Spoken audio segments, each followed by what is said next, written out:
राम राम किसान भाइयों, स्वागत करता हूं कुमार एमएस बायोटेक के एक नए वीडियो में। आज के हम इस वीडियो में बात करेंगे तरबूजा की खेती के ऊपर। यानी कि हम सभी लोग गर्मी में काफ़ी ज़्यादा तरबूजा को पसंद करते हैं, जो वाटरमेलन है उसी को। तो वाटरमेलन की अगर हम फार्मिंग करते हैं, वाटरमेलन की हम खेती करते हैं 1 एकड़ में, तो समय कितना लगेगा, लागत कितना आएगा, उत्पादन कितना होगा, आमदनी कितना होगा, और वाटरमेलन की खेती का सही समय कौन सा है, किस समय हम अपने खेत में इस पौधे को लगाएंगे। साथ ही साथ सर्दी की वजह से जो ठंडी पड़ रहा है, इस पाला की वजह से बहुत सारे किसान भाई तरबूजा की खेती में फेल हो जाते हैं। तो इसका भी निवारण मैं इसी वीडियो के अंदर बताने वाला हूं। थोड़ा उस तरफ दिखाइए। यहाँ पर आप देख सकते हैं कि आलू लगा हुआ है, उसके आगे आप देखते हैं तो वह पेड़ तक, वहां तक सरसों दिखाई दे रहा है आपको। तो दोस्तों इस सब का हम हार्वेस्टिंग करेंगे और उसके बाद दोस्तों इसी खेत में हम तरबूजा लगाने वाले हैं। ऐसे तो इसमें गेहूं लग गया है, तो इसका हम बात छोड़ देते हैं। देखिए, सबसे पहले हम मिट्टी के ऊपर बात करते हैं।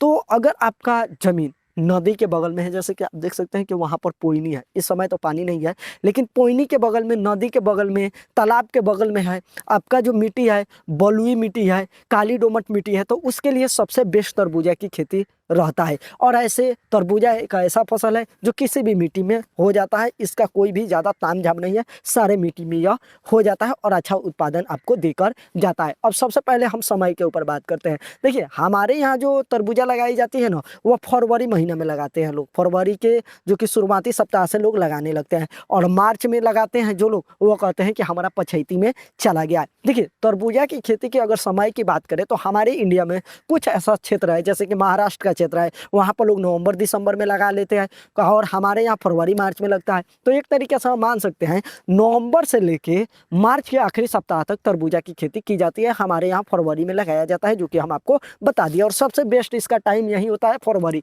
क्योंकि इस समय हमारा तापमान मेंटेन हो जाता है, जिसकी वजह से हमारा फसल काफ़ी अच्छा तरीके से चलता है। अगर दोस्तों आप दिसंबर में लगाए हैं, उस समय पाला ज़्यादा पड़ रहा है, तो उस समय आप इसका जो कि नर्सरी घर पे ही तैयार कर लीजिए, ऐसे पॉली हाउस बना लीजिए लो टर्नर विधि से, और दोस्तों आप उसका खेती कर सकते हैं।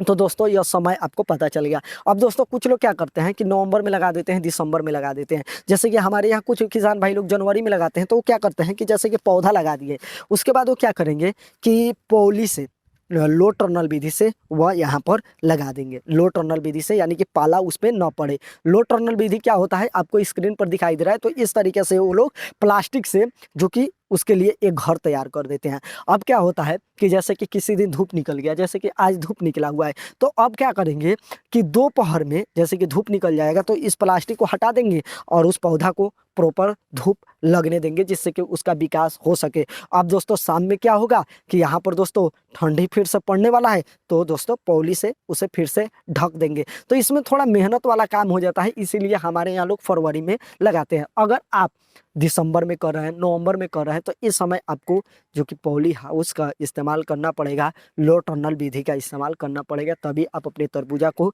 बचा पाइएगा। हमारे यहाँ फरवरी में लगाया जाता है, सबसे बेस्ट हमारे लिए यही रहता है, इसीलिए हम लोग फरवरी में लगाते हैं। अब देखिए, अब हम यहाँ पर थोड़ा बात कर लेते हैं कि आखिर कितना बाई कितना पे लगाएं। तो देखिए, जब आप यहाँ पर अपना बेड बनवा रहे हैं बेड मेकर से, तो आप लाइन से लाइन की दूरी, यानी कि बेड से दूसरे बेड की दूरी आप 5 फीट रखिए, और बेड पे आप पौधा लगा रहे हैं तो एक पौधे से दूसरे पौधे की दूरी आप 2 फीट लेके चल सकते हैं। तो यही इसका सही विधि होता है, जो कि हमारे यहाँ पर लगाया जाता है। अब दोस्तों हम लागत के ऊपर आ जाते हैं। तो देखिए, सबसे पहले तो आपका बीज लगेगा। आपका बीज लगने वाला है 300 से 350 ग्राम। हम 350 ग्राम ले लेते हैं।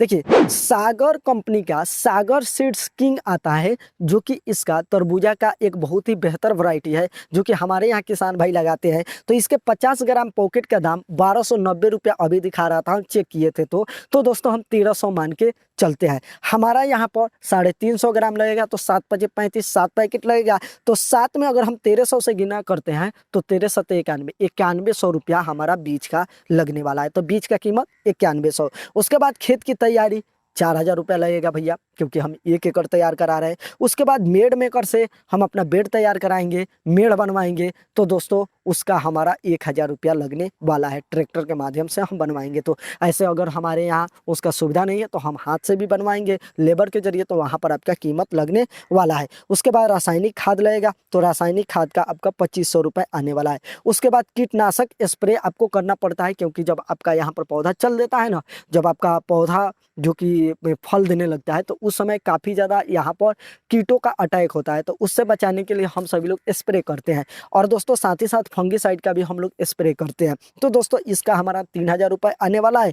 उसके बाद लेबर लगेगा हार्वेस्टिंग के लिए तो 6000 रुपया हमारा आने वाला है। खेत से मंडी तक ले जाएंगे तो 10,000 आने वाला है, क्योंकि यह काफ़ी मात्रा में होता है, 200-300 कुंटल होता है, तो इसका हम जोड़ लिए। उसके बाद दोस्तों हम इसमें वाटर सोल्यूबल फर्टिलाइज़र का इस्तेमाल करते हैं, जिससे कि हमारे पौधे में जो कि यहाँ पर जो कि पानी अच्छा तरीके से बने, हमारा जो कि यहाँ पर फल जो तैयार हो रहा है वह लाल लाल दिखाई दे, जिससे कि खाने में स्वाद आए। तो दोस्तों इसका हमारा 7,000 रुपये आने वाला है।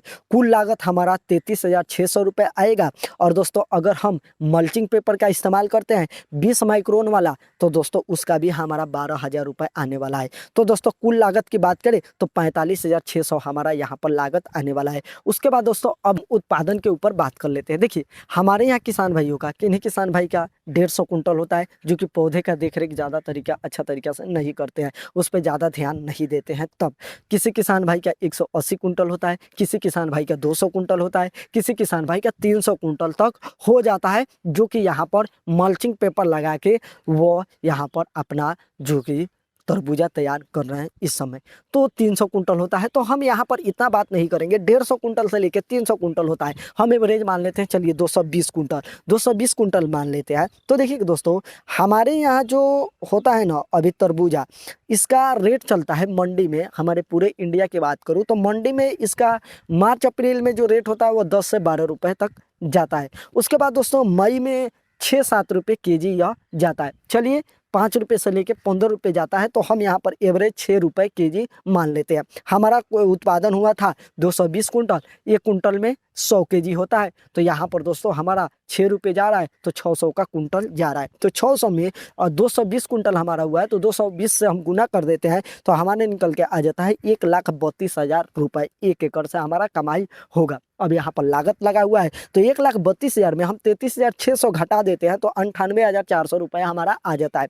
अगर दोस्तों हम मल्चिंग पेपर का भी इस्तेमाल किए हैं तो 1,32,000 में से 45,600 निकाल देंगे, तो 84,400 हमारा यहाँ पर कमाई होने वाला है। तो दोस्तों एक तरीके से माने ना तो आपका 1 एकड़ में खर्चा आएगा 40 से 50,000, और आपका कमाई 70, 80, 90, 1 लाख तक आपका कमाई हो जाएगा बड़े ही आसानी से, अगर आप अपने तरबूजों को अच्छा तरीके से बचा लेते हैं, समय समय पे यहाँ पर देखभाल करते हैं, यहाँ पर जो भी इसको ज़रूरत है वह पास ज़रूरत देते हैं, तो भैया अच्छा उत्पादन देके ही आपको जाएगा। चलिए इस वीडियो में इतना ही था। वीडियो अच्छा लगा है तो वीडियो को लाइक कीजिए, चैनल को सब्सक्राइब कीजिए। चलिए अगले वीडियो में मिलते हैं, तब तक के लिए बाय।